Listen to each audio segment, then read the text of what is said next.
Сайн байцгаана үзэгчдээ. Innovation компаниас санаачлан хэрэгжүүлж байгаа аз жаргалтай гэр бүлийн жор төсөл энхүү эхэлж байна. Бид энэхүү төслийнхөө хүрээнд гэр бүлдээ чанартай цаг гаргадаг үлгэр жишээ гэр бүлүүдийг өрн оролцуулж тэдгээр гэр бүлүүдийн аз жаргалын жорыг та бүхэндээ хуваалцах үлээ.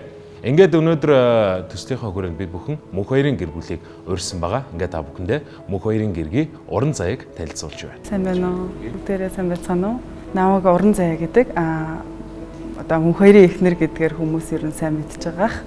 За тэгээд одоо энэ жил би 30 настай. Бид хоёр хөөрхөн охинтой болоод 30 настай охинтой болоод одоо нэг охирсон байгаа. Ер нь ээлжирийн л одоо сургуулаа төгсөө шууд ажилд ороод одоо тасралтгүй ажиллаа хийж байгаа л хүүхэдтэй болоод одоо гэртээ сууж байгаа тийм л эхнэр байна да. Одоо л декреттэй. Тийм декреттэй байгаа. Сая хэллээ шүү дээ мөнх хоёрын гэргий гэдгээр нь аягүй сайн хүмүүс мэддэг баха гэд. Залуучуудын хувьд сүүлийн үед маш хүнд өвчлөлүүдийг хүнд одоо өвчин тусч байгаа тийм тохиолдлууд маш их гарсаар байна. Тэгэхээр өөрийн чинь хувьд танаа нөхрийн одоо өвчний талаар бас мэдгүй хүмүүс байж магадгүй те. Ер нь юунаас болоод юм болчихв? Одоо ямар хүн нөхцөл байдалтай байгаа вэ? Манай нөхрийн өвчин маш харамсалтай юм гэвэл одоо бүр бага бахта машинд мөргүүлж исэн. Нэг 13 мөр настай бахта. Тэгээ тэр үедээ бол юу ч мэддэхгүй байжгаад сүүлд надтай суугаад битээр суугаад нэг 22 маягтайгоос гинт нуруу өвдөл. Тэгээд нурууны өвчнөр битээр нөгөө 2008 онд Бээжинд уг нь хаглаанд орсон. Тэгээ хаглаанд орохдоо тухайн үедээ бол дөргөлтөөсөө болоод судасна алдсан гэсэн тийм хаалгаа хийлгээд тэгээд өвдөлтгүй болоод Монголдо ирээд байжгаад нэг 3 жилийн дараа тий 11 оноос эргээд ингээ бүр амар хүчтэй өвдөд бид хоёр дээр бүр яагаад ингээ өвдөд байгаа юм болоо гэж учрыг нь болохгүй да өөртөө айгүй их судалсаар агаад ерөнхийдөө нэг атгисын бархануудад зэсгээд нугасны хатан өршлөгийн өвчин за ер нь тэр л байна гэж бодсон. Тэгээ яг хүн чинь нөгөө эцсийн хүртэл найдлага тасарддаг шүү дээ. Тийм болохоор ямар ч байсан Солонгос яваад үзьгээд Солонгос руу яваад аншлуулсан чинь яг тэр өвчин байж таарсан. Тэгээд энэ өвчин болохоор хамгийн харамсалтай нь дэлхий дээр одоохондоо ямар ч эмчилгээ байхгүй, идэвхжгүй байгаа. Тэгээд хамгийн одоо найдлага тавьж болох өвдөлтийг нь намдах арга нь болохоор нуруунд нөгөө төхөөрөмж цолох байсан байхгүй юу. Тэгээд бид тэр түрүү жил намайг жирэмсэн байхад нөгөө энтхэг рүү яваад тэр төхөөрөмжийг тавиулсан. Хүмүүсээсээ нөгөө хандив тусламж гойж аваад бүх мөнгөө шахаад яваад ирсэн боловч төхөөрөмж нь одоо л өвдөлтийг намдаахгүй байгаа. Тэгээд өвдөлт нь ерөнхийдөө амар өндөр өвдөлттэй. Одоо сүүлийн үед ялангуяа бүр тасралтгүй ингээд ерөөсөө энэ тариндаач намтахгүй өвддөг болсон. Тэгээд хүмүүсээ ер нь бол эрүүл мэндэл маш сайн бодож байгаараа гэж хэлмээр байна. Тэгээд одоо ийм өвдөлттэйгээр сүүлийн 3 жил ерөнхийдөө өвдөлт нь агай их нэмэгдэж байгаа тийм л байна да. Яг ийм нөхцөлд одоо амьдарч байгаа гэр бүлүүд бол ийм нөхцөл байгаа гэр бүлүүд бол маш ховор шүү дээ тий. Тэгэхээр хүн болгон энэ одоо хүнд ачааг хүнд өвчин даван туулаад тэгээд ийм хүнд нөхцөл байдалд одоо гэргийн хүний хувьд амьдрах бас гэргийн хүний хувьд ингээ байх хэцүү үед бол зөндөө байсан баг те. Тэр хэцүү үеийг яаж давж туулж вэ?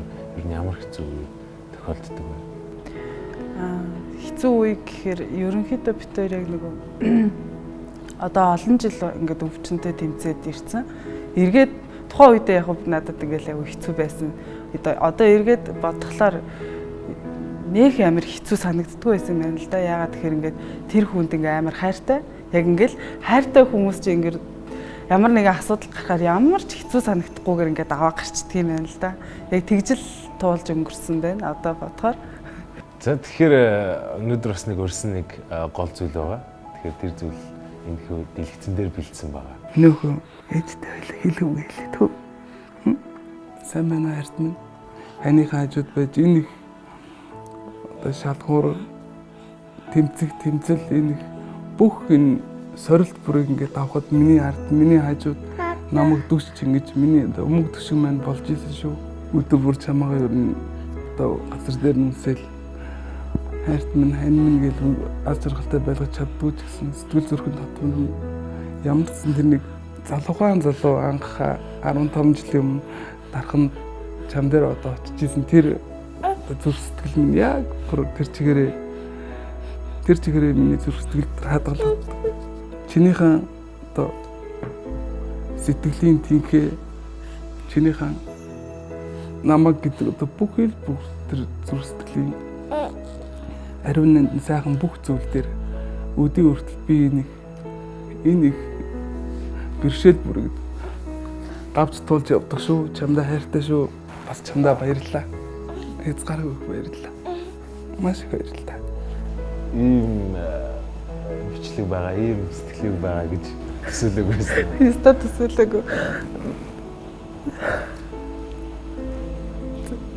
Чиний хөртөө байнга ингэж хажууд нь байж хамгийн одоо том тусдымыг бол хүргэжсэн байгаа цаг одоо цог байсан мөч бүхэндээ.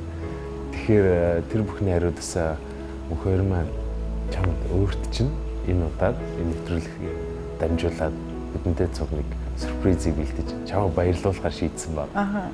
Тэгэхээр одоо тэрхүү сюрприз гадаа яг одоо хүлээж байгаа.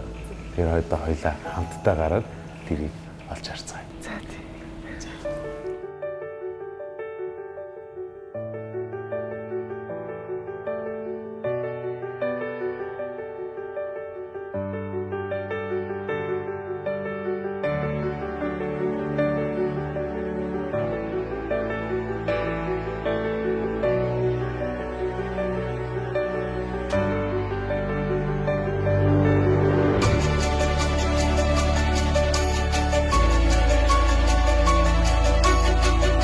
Гэрлэлтээ батлуулаад 15 жил болсон ч хараахан хурмаа хийж амжаагүй мөнх хоёрын гэр бүлд Univision-ы жаргалтай гэр бүлийн жор төслөөс гинтийн бэлэг барьж хурмын зураг авалтыг нь хийж өгсөн юм а. Тэрээр өнөөдөр гэргийгээ анх удаа хурмын дайшинстай харж байгаа юм.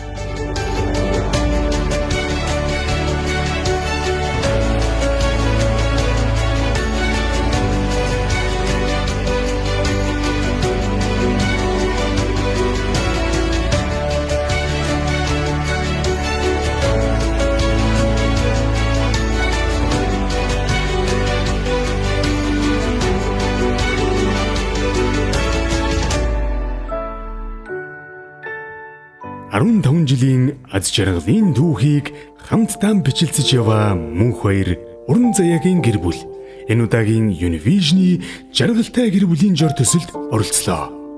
Мөнх хоёрын гэр бүлд дурсамжтай өдрийг нэгээр нэмж цаашид золгон ирэх олон жилийг илүү аз жаргалтай бүтээхэд мартагдашгүй дурсамжийг бүтээсэн гэж итгэж байна.